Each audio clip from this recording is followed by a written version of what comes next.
Good evening and a heartfelt welcome this evening to our Wednesday night live service here on the Duck International Ministries Facebook page, broadcasting from Langebaan in South Africa. Now, good evening. My name is Stanley. I'm a preacher minister in South Africa. Hallelujah. And we have a time slot, Wednesday night, 6:30 South African time.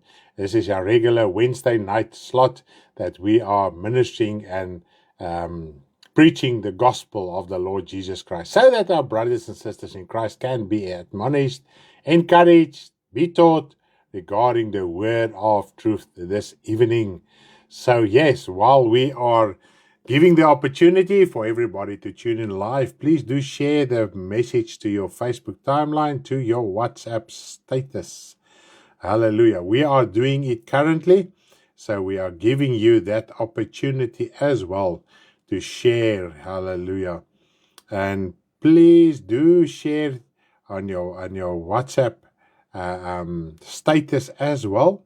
It is very effective so that other people can also click on that link and then also can get to this service this evening. Hallelujah. Now, our Facebook service is live. That is a live stream. Although we do upload a video of this message and all other messages on our YouTube channel as well. And then also we have a Telegram channel. Afterwards, we upload video and audio there. So if you want to receive audio, please join Telegram. And then we can guide you to get there. And then we also have a WhatsApp channel. Hallelujah.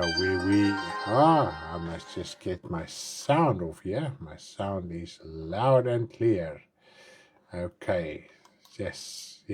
Put your phone on silence. Praise the name of the Lord. Hallelujah. How are you this evening? I see our connections are a little bit slow this evening, but there it's going now. Hallelujah. Goeienaand almal, welkom by ons woensdag aand gemeente, familie, kuier. Lekker gesels, lekker praat, te bemoedig, te vermaan, te leer, te onderrig, sodat ons almal kan kom tot die volle grootte en eenheid in Christus Jesus. Yes, it is very important why we teach the word of God. And I just want to read the scripture to you while everybody are busy tuning in here in I think it's 1 Timothy. I just want to get to the scripture quickly. 2 Timothy, I think it's 2 Timothy. Let's go there quickly. 2 Timothy 3:16. Goeienaand almal. Welkom almal hier by ons huis ook, wat hier ingeskakel is. Jakobus en Isie is nog al die pad hier by ons. As dit die wil van die Here is, hulle gaan Sondag saam met ons Lutsville toe. Yes, Koos and Isie are still here with us, all the way from Van der Bijl. They came with us from the conference, and they will go with us to Lutsville. And when our road trip starts, 29 of October, that's next week, Wednesday, they will start a trip with us until we get to their home in Van der Bijl, and then they will depart from us in the physical, but not in the spiritual. Yes, so they will take part in our road trip for the first day or two. Ja, so Koos en Isie is nog saam met ons hierso. Hulle gaan saam met ons Lutsville toe. Ons die hele Weskus span gaan Lutsville toe. As dit die wil van die Here is, sal tot dusver 58 mense wat daar by die Pieters woning gaan vergader. Dis 'n geskarrel om stoele en dinge in die hande te kry en so aan, sodat ons daarso vir Shamaine kan gaan doop. So een siel wat bereik was by die konferensie het al 'n saamtrek van 58 mense veroorsaak. So ons prys nie die Here, bid asseblief dat die Here mense se siele kan red, kan verlos en dan kan vrymaak. En dan gaan Koos en Isie ook 'n groot deel of die eerste deel van die trip saam met ons meemaak. Hulle gaan nie terugvlieg nie. Hulle sê nie hulle wil saam met ons ry. So ons gaan sak en pak 29ste die oggend vroeg hier wegtrek. As dit die wil van die Here is, daar by Kathleen en Fransie oorslaap. Dan gaan ons deurtrek na Ina toe in Bloemfontein, en dan gaan ons hulle aflaai in Van der Bijl, en dan gaan ons trip verder gaan. So ja, hulle het so 'n voorreggie, ons 'n bietjie lekker saam met ons die toer, die trip te kan begin. Okay, now I just want to read this scripture to you quickly. 2 Timothy 3, verse 16.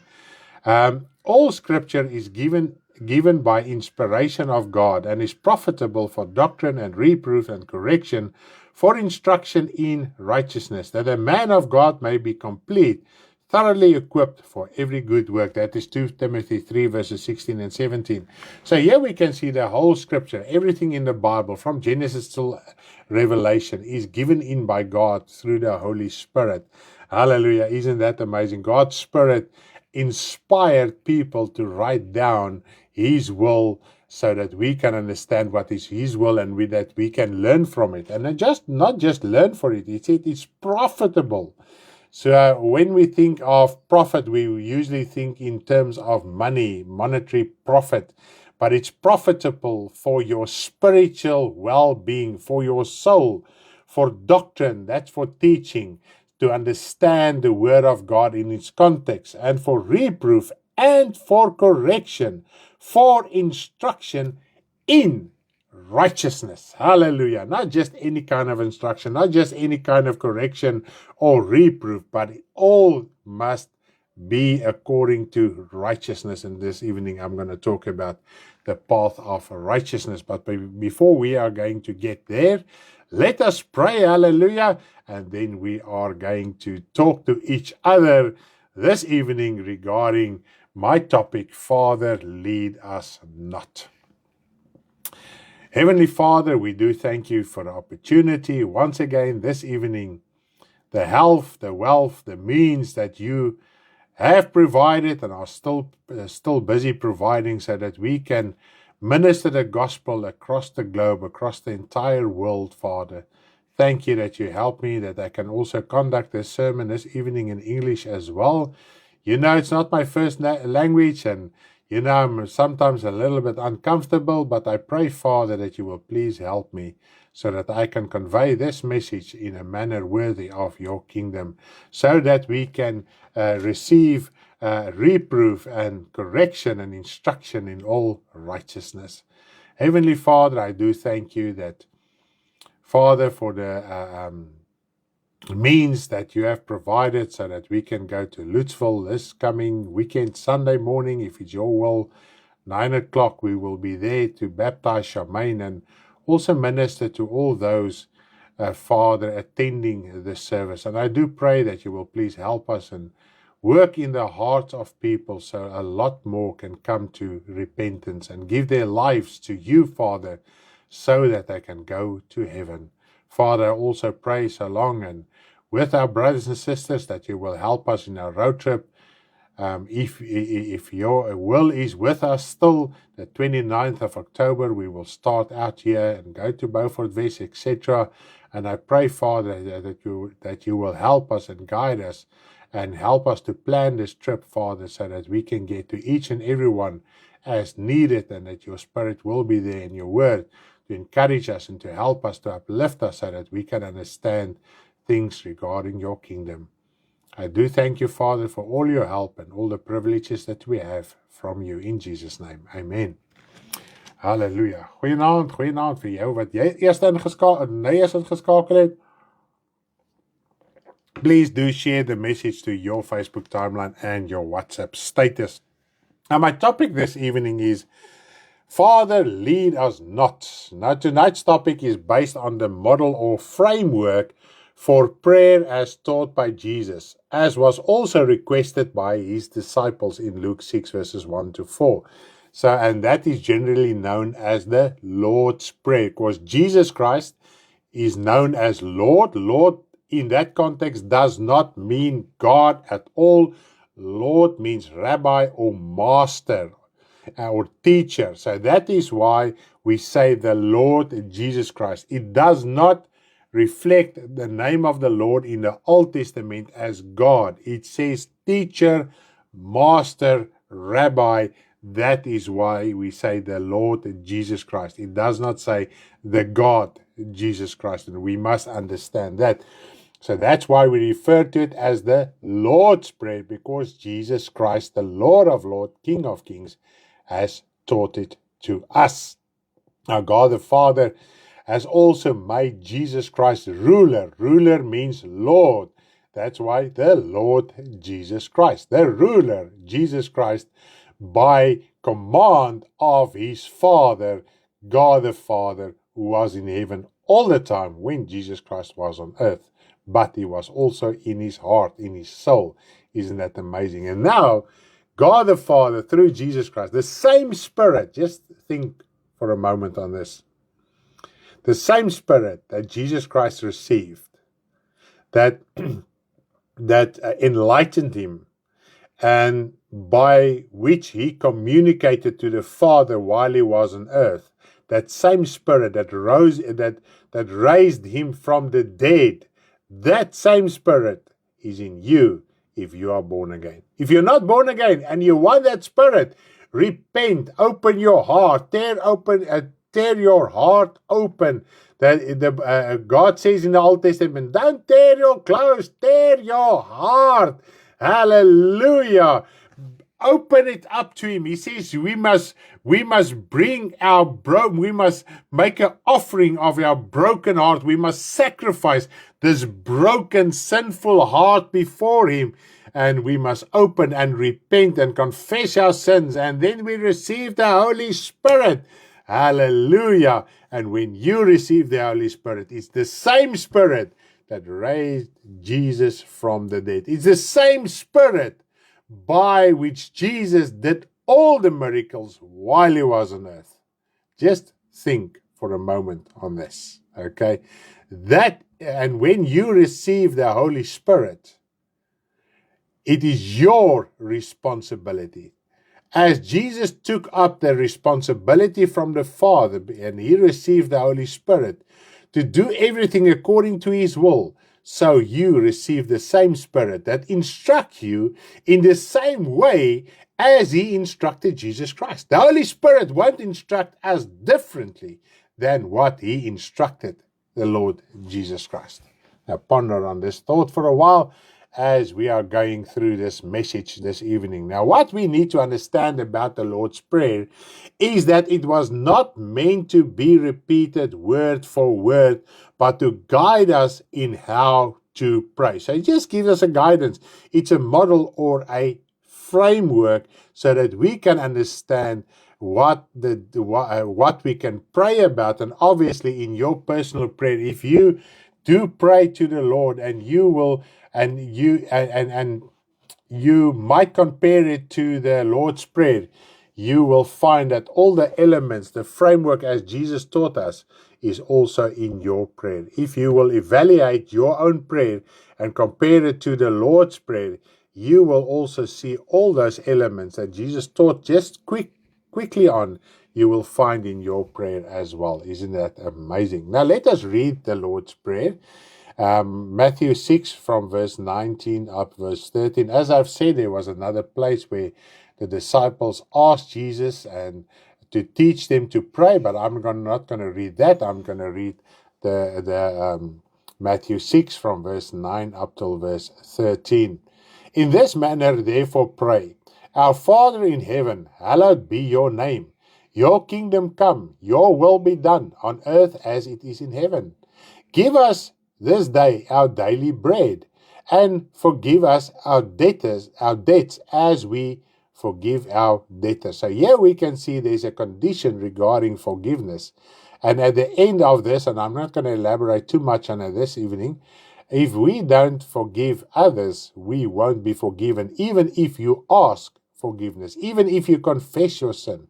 If we refuse bluntly to forgive others and rather stay in that state of bitterness and unforgiveness, your Father in heaven won't forgive your sins as well. Because God is righteous and he must judge us according to a righteous judgment, according to a standard. He laid down the standard and he is judged and measured. He measures himself by his own standard.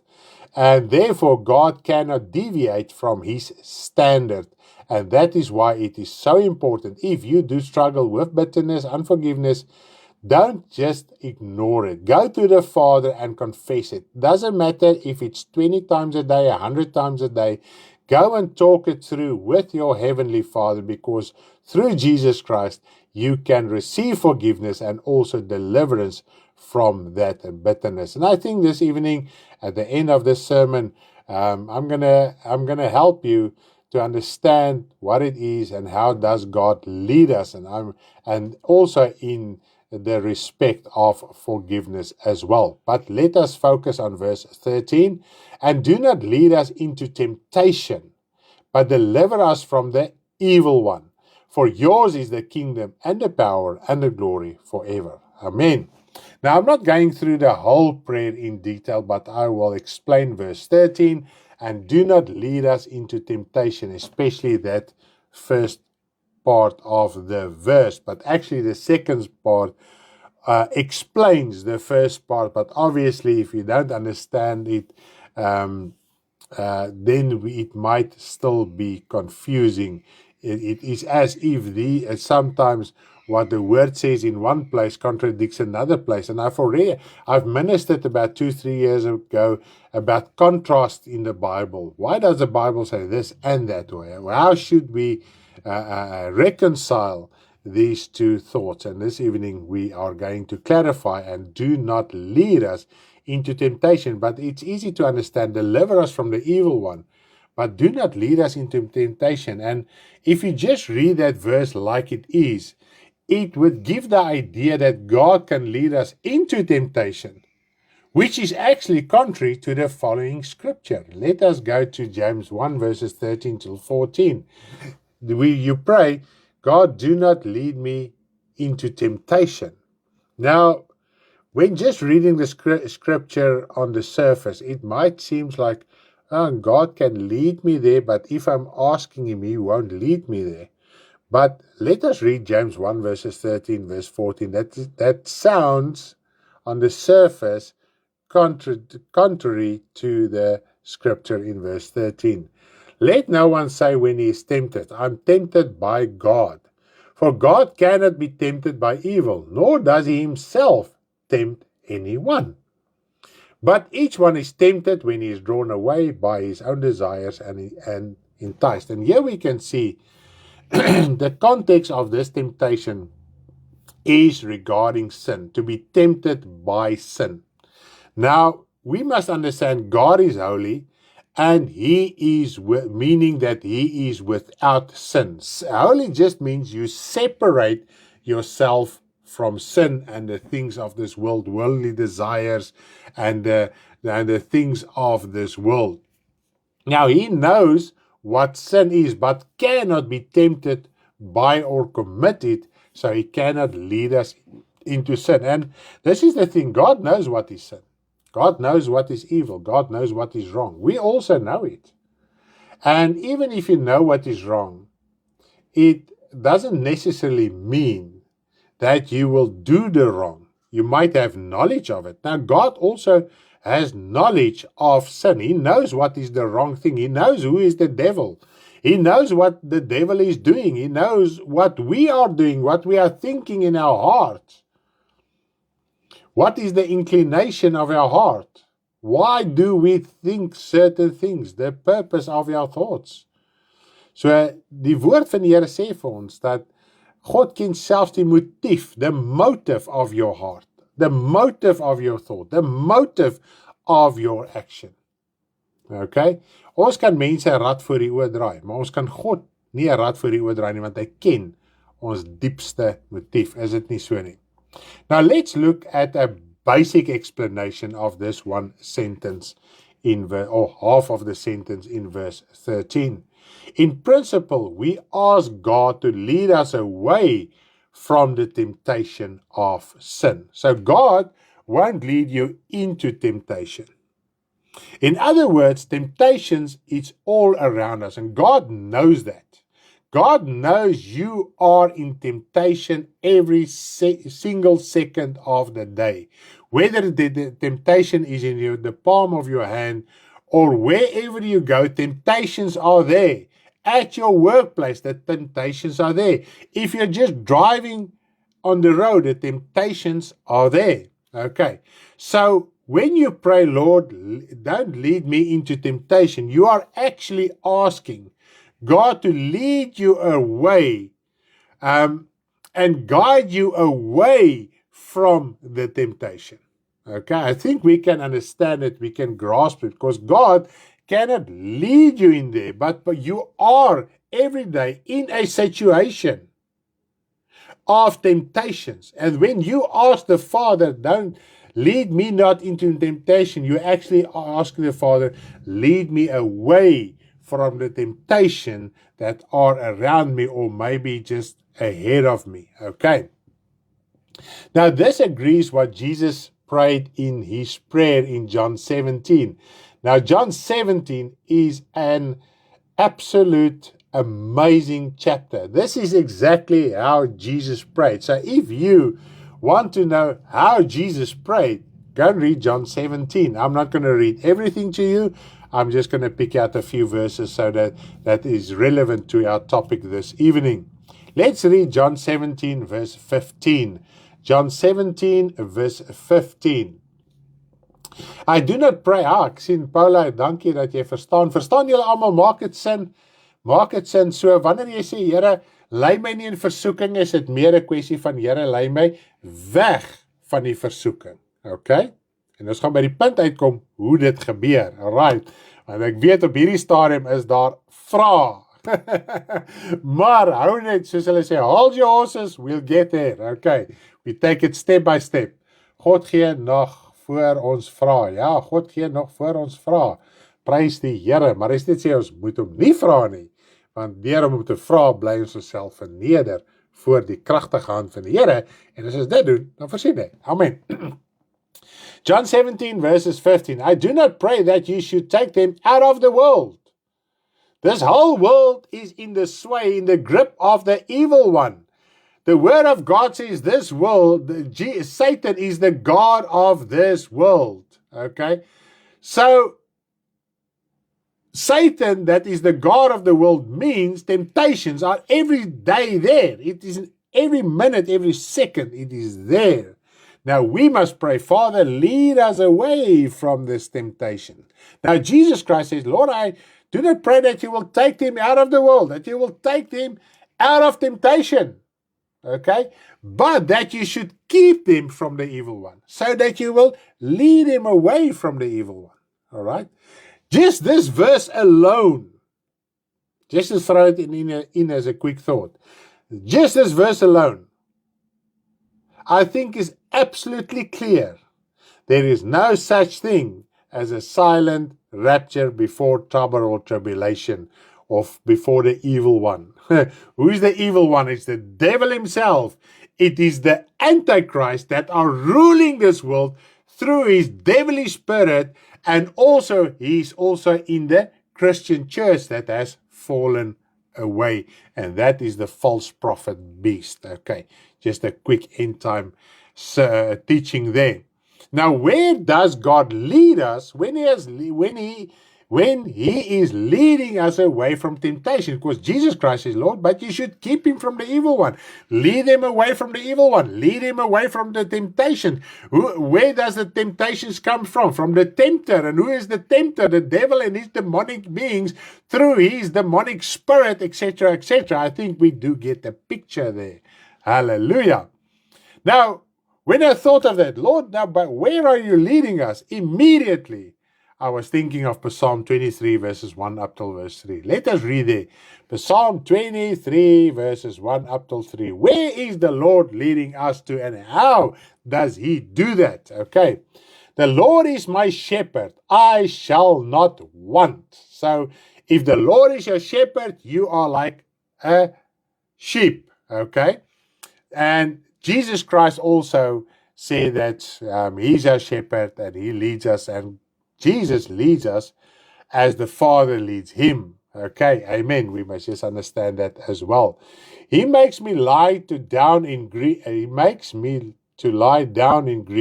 pastures. He leads me beside the still water. Now it literally means he leads me to the waters where I can find rest, and rest is peace. Okay. Keep the word peace in mind as well. Ek sien almal, dit maak lekker sin vir almal. Baie dankie vir julle kommentare. Ek waardeer dit geweldig baie. Dit help my om net rigting te hou hierso as julle dit so verstaan. Yes, so I do thank you for all the comments that you say it makes sense to you. Hallelujah. It is amazing. The path that leads to the restoration of our souls is righteousness. Okay?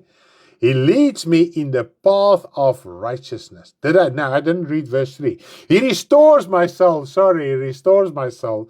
He leads me in the path of righteousness for his name's sake.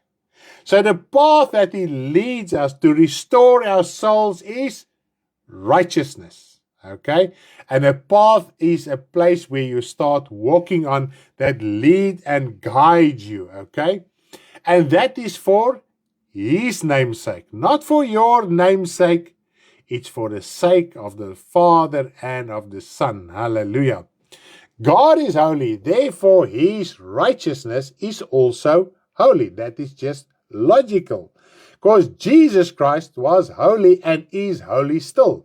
God het van die begin af weggelei van die sonde af, daarom dit die instruksies om nie van die boom van kennis en goed en kwaad te eet nie. That is the thing. We must actually get rid of the knowledge of evil. The Lord says we must be like a child in evil, but be mature in the Lord. What is it to be a child? Om soos 'n kind in die bose te wees. Now, a small child has no knowledge of evil. He doesn't understand what is evil and sin. He just carries on with his life. And so we must be. That is the thing that we must understand. That is why we must become like a child, so that we can turn our back against sin of this world. We must not even have a conscience regarding sin anymore. That is the path of righteousness that leads us away from sin. Now, only through the one and only holy Jesus Christ we can receive rest for our souls, because he opened the way for us to walk in the path of righteousness that leads to the waters. Hallelujah. What is the waters? The waters is the Word of God. Isn't that amazing? So God leads us in the path that Jesus opened and showed. Okay? Then only can we find rest for our souls. God the Father was guiding Jesus Christ all the time through his word. And Jesus obeyed that word. Therefore, Jesus Christ stayed on that path, and he was led to the waters where there is rest, where the word of God is, because only in the word of God there is rest and peace for your soul. Now, the path is sanctification through the word, as Jesus set the example. Now, let us read what Jesus prayed, which explains what we have said so far. Now, I'm just going to read a few extra verses in John 17, from verse 19 up till verse 14 up till verse 19. John 17, verse 14 up till verse 19. I've given them your word. It is important to understand this. And this, obviously, when we go back to the scripture that I read initially in our introduction, all scripture is given by inspiration of God and is profitable for doctrine, reproof, correction, instruction in righteousness. So it's about the word of God.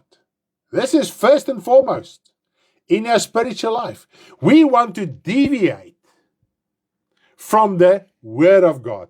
Adam and Eve first deviated from the instruction, the word of God. Remember, this instruction of God is his word. It is his command. All right?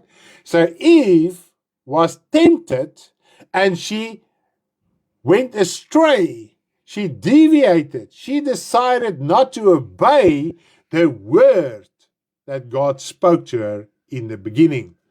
Okay. And the world has hated them because they are not of the world, just as I'm not of the world. So if the word of God is really residing in you, the world will hate you. It's not a maybe, it's a given. the world will hate you if the word is really residing in your heart, if you keep the word of God in your heart. I do not pray that you should take them out of the world, but that you should keep them from the evil one. I think now we can start to get the context of verse 15.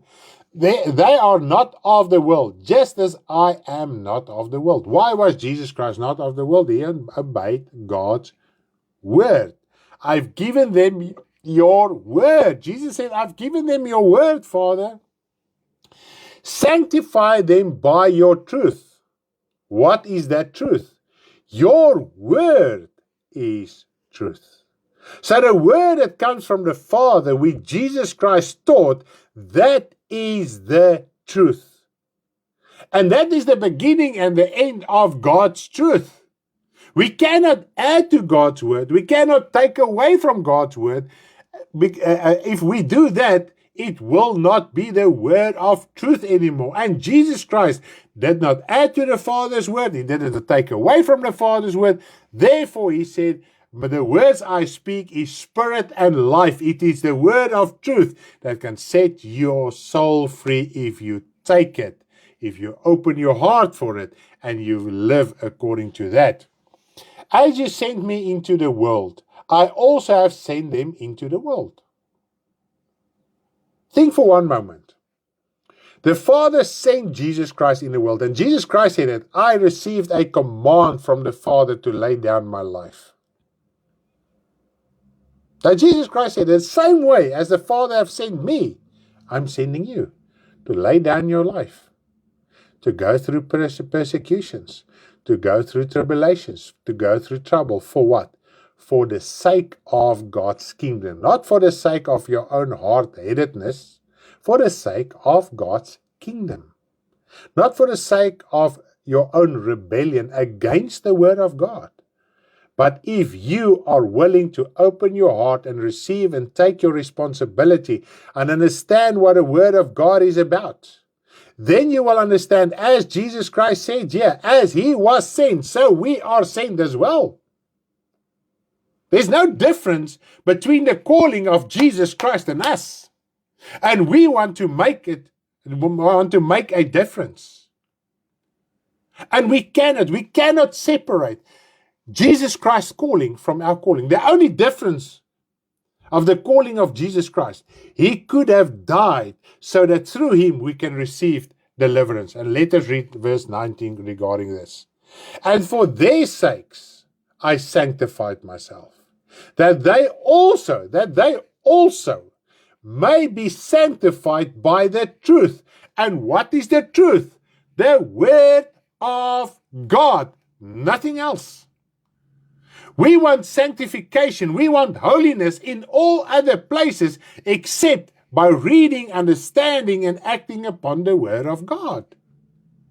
Jesus Christ obeyed the will of the Father in every single aspect of his life, and therefore he was sanctified, and he could have given his life so that we can obtain our mercy through Jesus Christ to start with the process of sanctification. How? The word of God has been left for us to read and understand. Now, sin causes unrest. And I just want to read these two verses to you quickly. Isaiah 57 verses 19 up to verse 20. Because Jesus Christ said, if you are burdened and heavy laden, come to me and I will give you rest. Jesus is the word of God. He found rest through the word of God. So you will only be able to find rest through the word of God, Jesus Christ, and walk in that as well and keep in that path of righteousness. Okay, Isaiah 57 verse 19 up to verse 20. I create the fruit of the lips. Peace, peace to him who is far off and to him who is near, says the Lord. And we know this is the prophetic word. Those who are far off is the non-physical Jewish people at Jesus Christ's time. Says the Lord, and I will heal him. Through, how does God heal us? Through the word. Lead you to the quiet waters, besides the still waters, so that your soul can find rest. But the wicked are like the troubled sea, when it cannot rest, whose water cast up mire, that is mud or slush, and dirt. So if before we came to the Lord, our whole life was upside down. It was like the sea that cannot find rest. Now you came to the Lord, and for a time you had this peace and rest. And now the tempter came to tempt you because you are still in this world. Because Jesus Christ said, Father, I pray that you will not take them out of this world, but you will keep him from the evil one, that you will lead him away from temptation. Do we understand it? But now, as a child of God, that unrest starts in your life as well. And what causes that? Sin in our lives. Om in Jesus se voetstap te volg, doen soos hy gedoen het, is om bewaar te word van die bose, dan sal ons nie deur eie begeertes verlei word nie. Yes, in the end of the day, I'm going to talk about and elaborate a little bit more on what Elmarie also said here as well. Now, Jesus came to set us free from sin, but we must stay on the path of righteousness to have rest for our souls. And this is our problem. We don't stay in the path of righteousness, and righteousness is the Word of God. The Word of God is holy, it's truth, and we must stay on that path. If we don't stay on that path, we are like the sea once again, who is unrestful. There is no rest in the sea. Now, does it mean, now this is very important. I think this is the question you might have right from the beginning. Okay. Does it mean that when you get into temptation and sin, God did not answer your prayer? I will repeat the question once again. Does it mean that when you get into temptation and sin, God did not answer your prayer? And this is where the problem comes in. Because we as children of God, we have the notion, when I pray, God must make me not to sin. Okay. Now let's take Israel of old as an example. We know Israel was in Egypt in slavery for 430 years, and the slavery pressed hard on them, and God promised them deliverance, and God sent Moses and Aaron to lead them out of that sinful captivity. That is what Egypt portrayed. That is the symbolism of Egypt, is this world and the sin in this world. And we know when we read in Joshua, maybe I must just read there, because we have a completely ignorant idea regarding Israel of old. Let us read there Judges. Let us read in Judges quickly. Just to show you what God led them away from.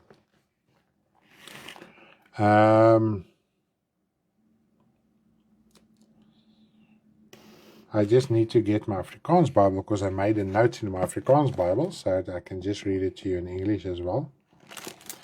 1 Samuel is just after Judges. Okay, let us read. Joshua, did I say Judges? Sorry, it's Joshua. Sorry about that. That's why I can't find the scripture, because I am in Judges and not in Joshua. Okay, let's go there quickly. Joshua 24. Let us read Joshua 24. I'm going to read verse 2, and then I'm going to read verse 14 and 15 as well. So it's Joshua 24, verse 2, 14 and 15. Okay. Right. And Joshua said to all the people, thus says the Lord God of Israel, your fathers, including Terah, the father of Abraham. So the father of Abraham, it means Abraham grew up in the same manner as his father, okay? And the father of Nahor dwelt on the other side of the river in old, and they served other gods. So before God called Abraham, Abraham's family was worshipping gods, idols, false gods, other gods. And God called Abraham away from that idol worship. Now, Abraham grew up in idol worship. All right? Let us read verse 14 and 15. Now therefore fear the Lord, serve him in sincerity and in truth, and put away the gods which your fathers served on the other side of the river, and in Egypt serve the Lord. So here the Lord said, you served other gods in Egypt. Yes, they cried out for deliverance, but they were still busy serving idols because they built the idol cities of Egypt as well, and the idols. So they knew exactly when they departed from Egypt, they knew exactly what it entails to make idols and how to serve them. That's why when they made a golden calf, they had knowledge exactly how to make it and how to worship that idol. Verse 15, and if it seems evil to you to serve the Lord, choose for yourself this day whom you will serve, whether the gods which your fathers served that were on the other side of the river, or the gods of the Amorites in whose land you will dwell. But as for me and my house, we will serve the Lord. So we cannot serve idols and the Lord. We must decide. Either we're going to serve idols or we're going to serve the Lord. We must make that decision in our hearts. Okay. So here we can see they were in the slavery under sin and idol worship. And God says here in Psalm 77 verse 20, I'm just going to read this one verse. And then in Deuteronomy and Exodus also 2 verses. Psalm 77 verse 20. You led your people like a flock by the hand of Moses and Aaron. Okay, Aaron. You led your people like a flock. A flock means sheep. Okay, and the Lord is our shepherd. So God took them out of Egypt and led them away from the temptations and the sin and idol worship of Egypt. But we know their road didn't go without challenges. Deuteronomy 26 verse 8. Deuteronomy 26 verse 8. Now God led them out. Okay. So the Lord brought us out of Egypt with a mighty hand and with an outstretched arm, with great terror and signs and wonders. Now, we all read that in Exodus, how God led them, and the 10 plagues were there, etc., and all the miracles that happened, and also they crossed the Red Sea on dry foot, etc. All the miracles that took place, and the whole army, even Pharaoh himself, they drowned in the Red Sea. So this was this mighty hand, signs and wonders that should have made Israel at large to understand the God that they are busy with and what effort God does to lead them out of temptation. Okay? Exodus 13 verse 14. So it shall be when your sons ask you in time to come, saying, what is this? That you shall say to him, by strength of hand the Lord brought us out of Egypt, out of the house of bondage.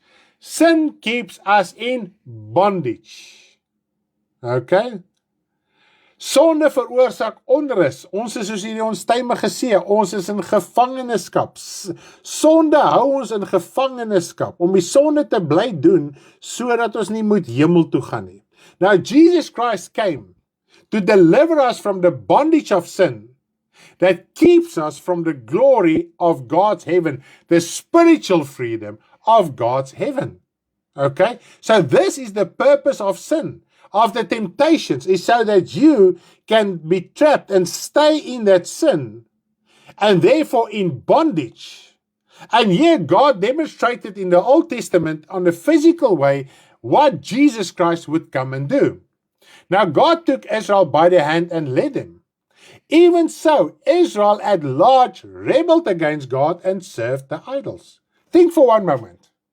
God led them away from the idol worship. God led them away from temptation, away from the evil one. Okay?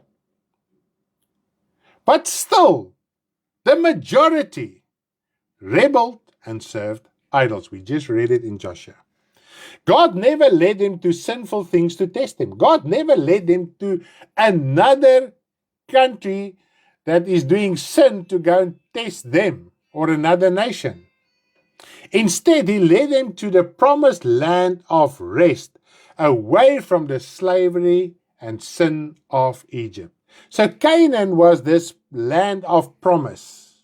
Now we know in the New Testament it was only a symbolism and a depiction of the heavenly rest that we can enter one day, once and for all. So now everything that we go through here on earth, in God's righteousness, in His word, in obedience, is to lead us to heaven, where there is rest. Guide me, Lord, guide me, Lord, guide me.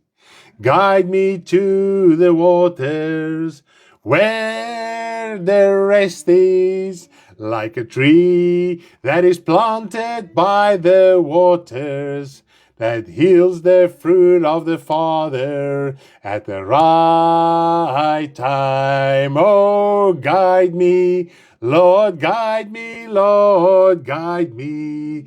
Guide me to the waters, where the rest is, like a tree that is planted by the waters, that yields the fruit of the Father at the right time. At the right time, your life will end here. Now we must yield that fruit, so that one day we can enter the perfect rest of God.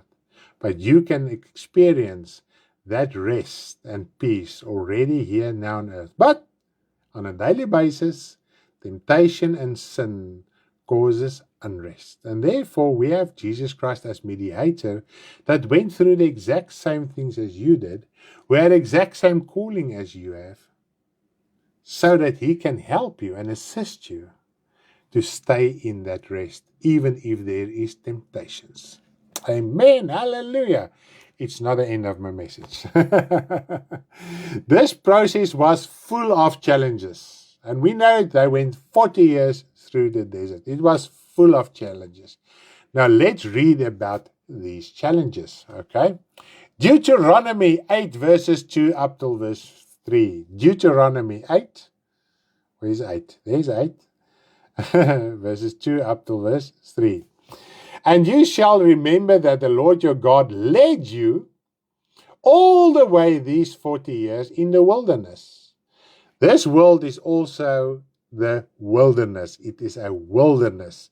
The beast is in the wilderness. Okay. To humble you and test you, to know what was in your heart, whether you would keep His commandments or not. So what was the purpose of the tests? Was so that they can understand what was in their hearts, and that they might make a decision and will understand to make the correct decision to live according to the commandments of God. Verse 3.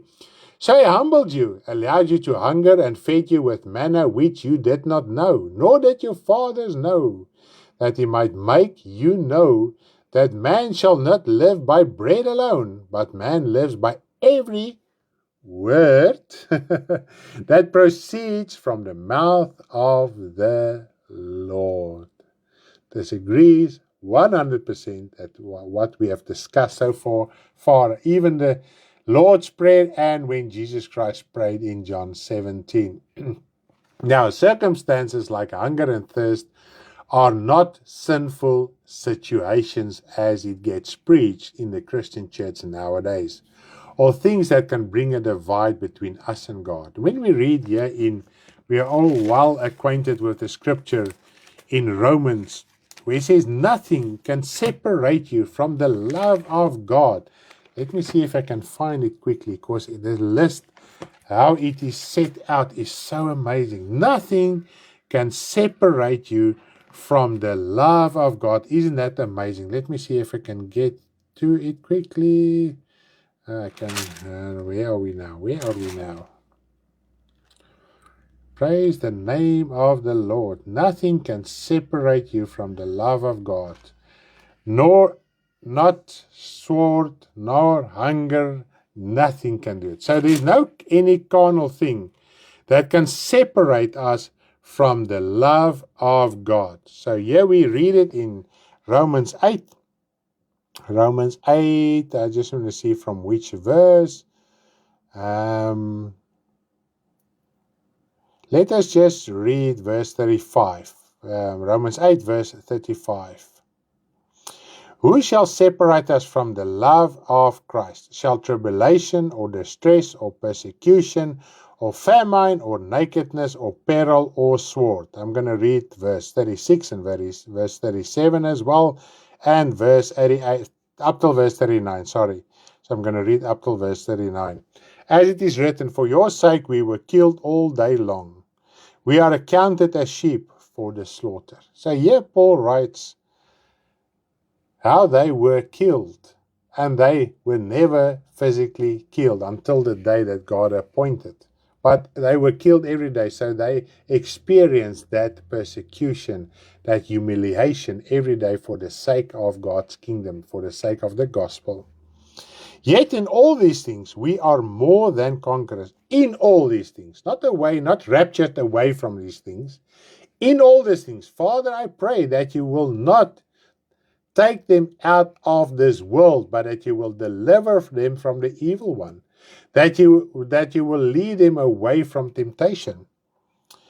Yet in all these things we are more than conquerors through him who loved us. For I am persuaded that neither death, nor life, nor angels, nor principalities, nor powers, nor things present, nor things to come, nor height, nor depths, nor any other created thing shall be able to separate us from the love of God, which is in Jesus Christ our Lord. Hallelujah. But then you must stay on the path. The temptations are there to lure you away, but your physical circumstances, if you hold on to God, cannot separate you from the love that God has for you. Isn't that amazing? Hallelujah. So the lack of food that I had was not a temptation of sin. If you are hungry, if you lack, the real purpose of your heart, the intention of your heart comes to the fore. It is expressed in your words and in your deeds, in your actions. Now, challenging situations like hunger, which is the most basic thing that we need on earth, is food, isn't it so? So that challenge, that lack, reveal what is locked in your heart. Okay? So that's situation, and also temptations. If temptations are there and you fall for the temptations, it reveals what is locked in your heart, what is still in your heart. Even if God are busy leading you away from the temptation. What God set on their path was to reveal their hearts, to acknowledge and repent from it. And we know in the majority did not do that. They had to learn to live from the Word of God so that their souls can be at rest. They had to open their hearts. They had to humble themselves like Moses and Aaron and a handful of Israel did when that situation, that challenging situations came, that test from God came. They hold on to the Word of God and their souls lived. Now, how does God lead us? Okay. How is it possible that God can lead you away from sin and you can still sin? I think we have established that so far. God led Israel away from sin, but their hearts, the intention of their hearts was still evil. So God can help you not to enter into temptation, if I can put it bluntly, but your heart will still make and cause you and drive you to sin. Giving you knowledge. Now this is how, and so far we talked about the Word of God. That is the truth, that is the life, that is the waters, etc. So when God wants to lead you away from temptation, He gives you knowledge from His Word to obey and live by. And this is where the absolute majority of Christians fall. And at the end, they can fall away completely. Do we really obey the Word of God? To obey the Word of God is not just to pray, not just to read the Bible, not just to attend the meetings. Is to understand what the Word of God says in decisions you have to make, whether it's in your family, whether it is in business, whether it's in any other situation. How do you live up to the standard of the Word of God? If the Word of God says black, we argue against the answer of God. And it's now a popular thing in the Christian church that actually comes from New Age philosophy. There is no such thing as black or white. There is the gray area as well. In God's kingdom, there's no gray area. The gray area is the lukewarm area. You must decide either black or white.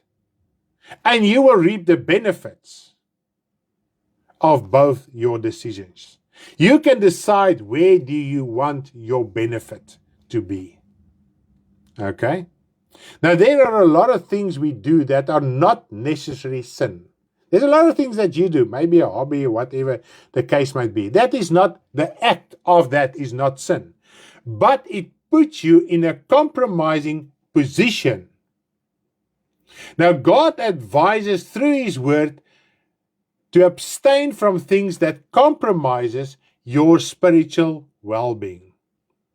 Because that can lure you away and place you under temptation. I'm going to give you an example, okay? Let's take examples, all right?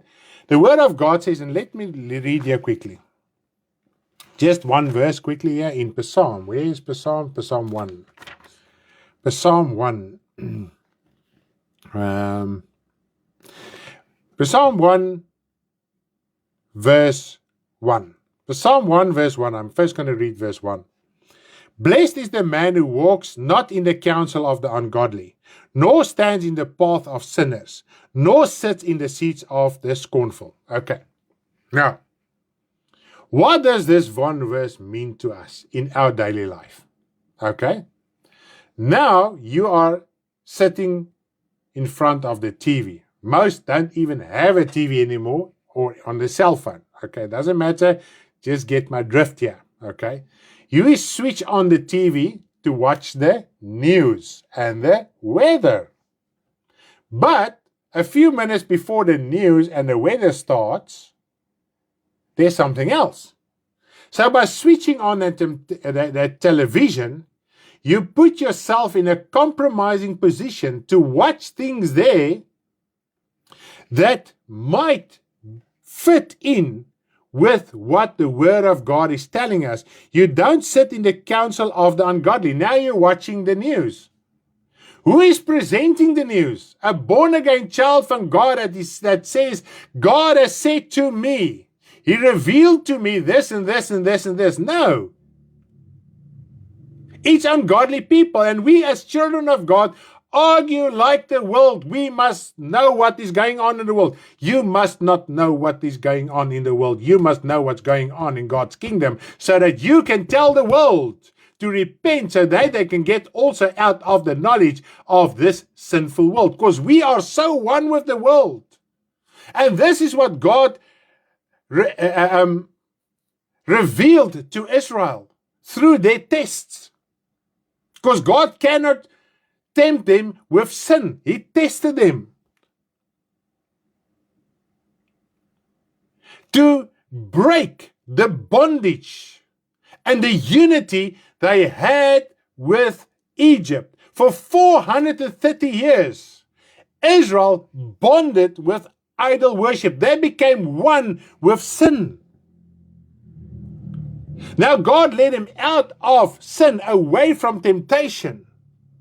And eventually God had to break that unity they had in their hearts with sin. Now what are you doing? Now you are switching on the TV or on your cell phone, you're watching the news. I'm just taking one example. And you are sitting there.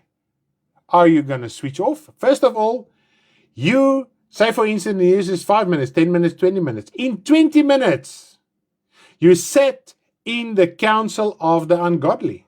What were you doing there? What will you do with the things that you have just heard? The only thing that happens, bitterness and strife and partiality and unrest will take hold of your heart because it is things of this world. Okay? You're watching movies. You are filling yourself with what? The sin of this world. Nor stand in the path of sinners. Don't go in the path of sinners. Stay in the path of righteousness. Because the path of the sinner is unrest. That is not rest. Now, there is enough in God's word by which you can obey the letter of the word. You don't have to go and pray about this. You don't have to go and pray and say, Father, should I watch the TV or not? You don't have to. You read the Bible.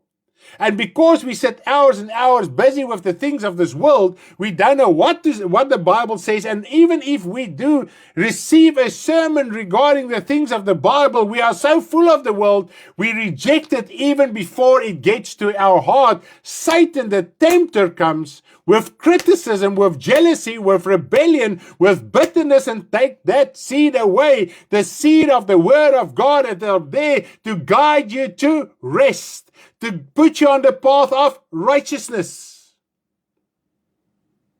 Okay? One more example. And I can testify this because my wife and myself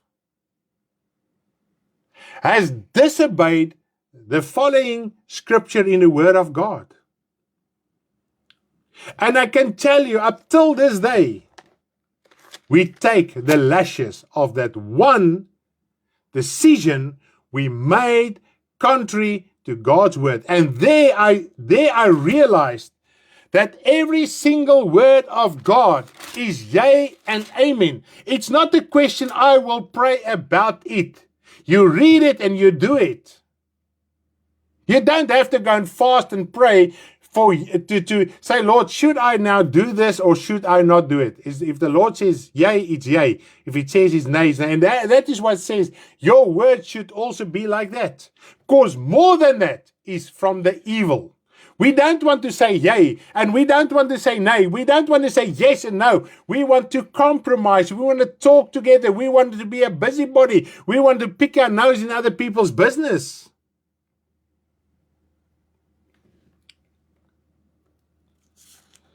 Let me see if I can get the scripture quickly here. If you can't get it, I'll just talk it through with you. The scripture talks about, I just want to find it if it's here. Otherwise, I'm just talking it through with you guys.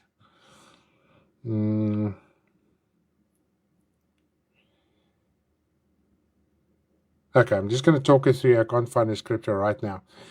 He says you cannot be equally yoked, unequally yoked with a sinner, with an ungodly person, or even someone that is busy with a false gospel. You cannot be unequally yoked, because you must be like an ox. And we know, farmers will tell you, you sometimes get that rebellion ox. Or you cannot put an ox and a donkey to pull together. Okay? Now, when my wife and myself, many years ago, we wanted to expand our business, and we yoked with a family member who was at that stage not saved, and at the end of the day, it caused such a division that division is still with us and within the family. And we willfully went against the word of God that says, and at that stage, we did not even understand what we were saying. We actually went into it ignorantly, if I can put it in brackets.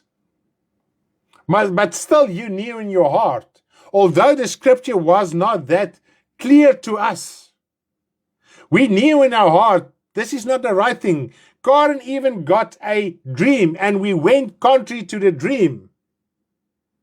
And when we were boots and all anything, the moment Satan struck. So you don't have to pray about it. So if you have the opportunity to go in business or whatever, just worship, if you are still yoked, for instance, on WhatsApp groups that are not busy with the truth, even if it's Bible verses, The quotes that are sometimes made there are so unbiblical, it's not even the truth. So if you stay in that groups, whether it's in WhatsApp or Facebook or wherever, TikTok, I don't know where you can can get groups everywhere. You are unequally yoked. When you put on your phone and you switch on your phone and you get that daily Bible verse, you are yoked with that as well, and you cannot be yoked with truth and lie. You go contrary to God's word, and this is nothing to pray about. Because God's word are clear. You break, you turn your back, you run away, you don't have spiritual communion with Him. And then you might say, I'm just reading, I don't contribute to that group. It doesn't matter. By drinking the poison is the same as giving the poison. Now, you are in dire straits. You are in a certain situation. You get advice from God's word. Now, God is leading you away from the temptation that are busy destroying your soul. What are you going to do? Are you going to act upon the word of God or not? Or will you say, it's not that serious. Maybe another day, maybe another time, I will pray about it and I will wait for God's guidance. God's guidance is His word. And that's the beginning and the end. More than that is not yes and amen anymore. It's not yes and no. That is compromising. And this is the biggest problem within the Christian world. It's compromising God's word. If God's word says, if you divorce, if you are a child of God, remember the world is the world.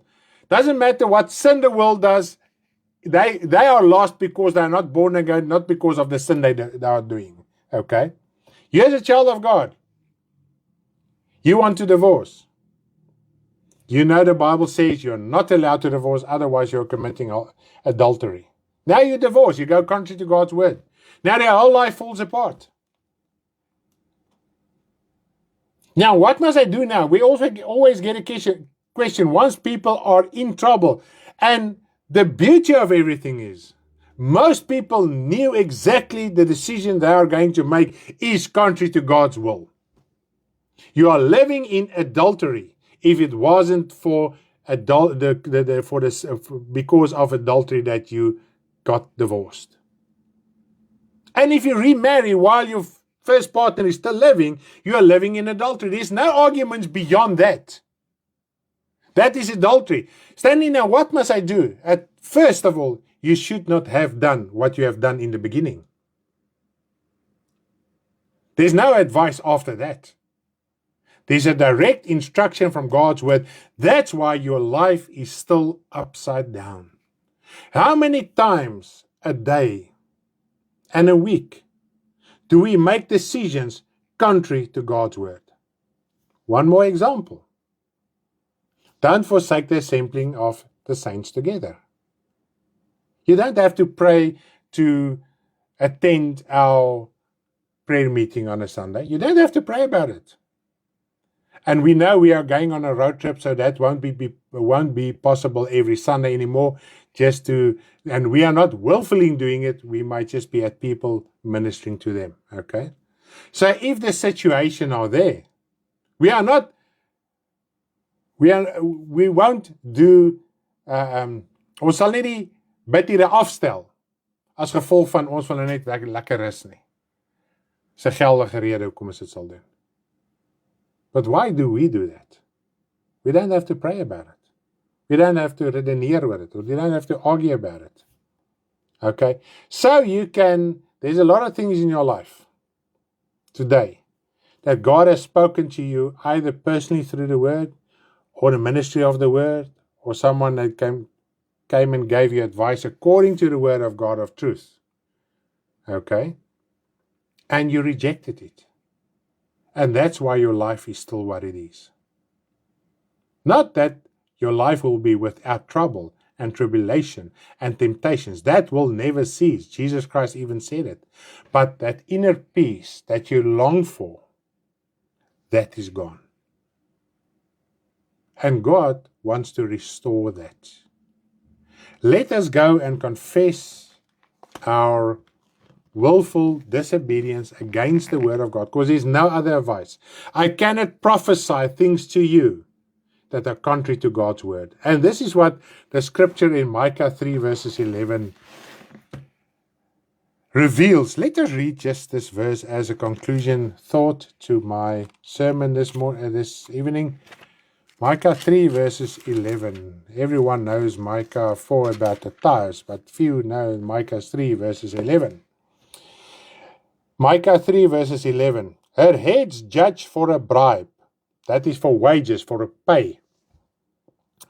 Her priests teach for pay. And the prophets divine, that is to prophesy. The prophets prophesy for money.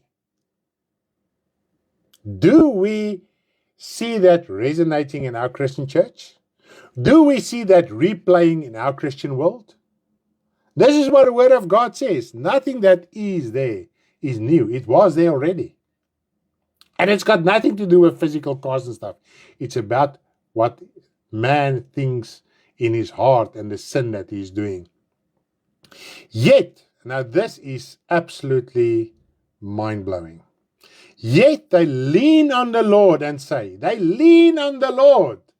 All those who prophesy for money, who prophesy for prosperity, who are preachers for pay, they lean on the Lord. Is not the Lord amongst us? You won't go into a church where somebody will say the Lord is not amongst us, not amongst us. They will always say the Lord is here and the fire is here and the power is here. Open up your wallet and throw in, and the Lord will bless you and take you out of all your troubles and turmoils. Okay. No harm can come upon us. Isn't that the arrogance of the Christian church? Not that just the preacher are guilty of this, the members of the church must open their hearts and they pay and contribute for that preacher to teach them every single Sunday and prophesy to them regarding the physical things. And they say, no harm will come to you. No, you must just give that tithe.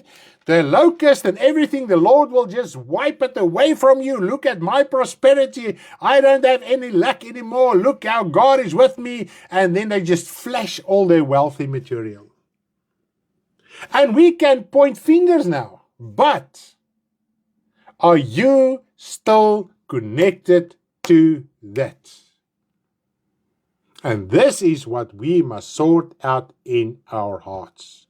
If you are still willfully walking after this and are still joined with the world and false gospels, there won't be rest in your soul, and you won't understand God's word in its context as it should be. So the Lord leads us by his word, but we must still make the decision whether we're going to follow after the Lord that leads us to the waters of rest, and that is everlasting in God's everlasting kingdom at the end of the day. Amen. May you have a blessed evening. Thank you that you were tuned in. Hallelujah. It's amazing. 29 Wednesday. If the Lord is willing, we're going to start our nationwide road trip. But Sunday, do pray for us. We will go to Lutzville to baptize Charmaine, and we want to minister to all those attending as well. What is amazing about Lutzville? Those attending are not the only congregation that will hear the gospel, because their houses are close to each other. There are basically almost no fences. So if you minister to everyone walking past the street, or even a person 4-5 homes from you can hear the gospel of the Lord Jesus Christ. So pray that it will happen. Amen. Have a blessed evening. Hallelujah.